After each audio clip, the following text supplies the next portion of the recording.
Goeiedag, ek is Christian van Sandwyk en vandag lees ons deur 2 Petrus. Ek sta natuurlik in vir my pa. Ek lees 2 Petrus 1 vers 10 en 11.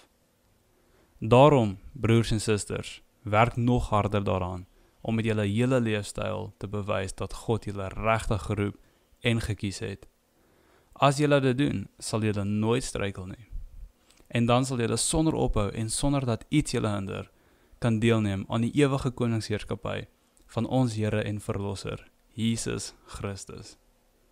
Vandag se tema is ons ewige beloning. Daarom, broeders, beywer julle om julle roeping en verkiesing vas te maak, want as julle hierdie dinge doen, sal julle nooit val nie. Ek is bekommerd dat ek my redding gaan verloor, sê sommige. Nie as jy hierdie dinge doen nie.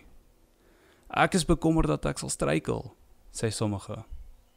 Volgens Petrus, as jy hierdie dinge doen, is jou roeping, jou uitverkiesing seker, en jy sal nie misluk nie.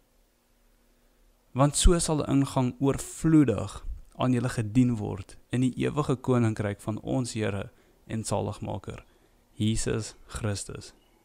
As jy hierdie dinge doen, sal jy nie net vrugbaar wees in hierdie lewe nie, maar jy sal vir ewig beloon word. Ek vind dit verstommend en wonderlik dat Petrus nie vir ons 'n 15 volume stel boeke gee oor hoe om vrugbaar te wees nie. Hy gee eerder vir ons 2 verse.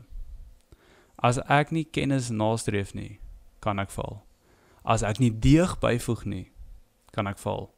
As ek nie na God saligheid soek nie, kan ek val. Maar as ek hierdie dinge doen, sal ek nooit val nie. En ek sal boonop ewig beloon word.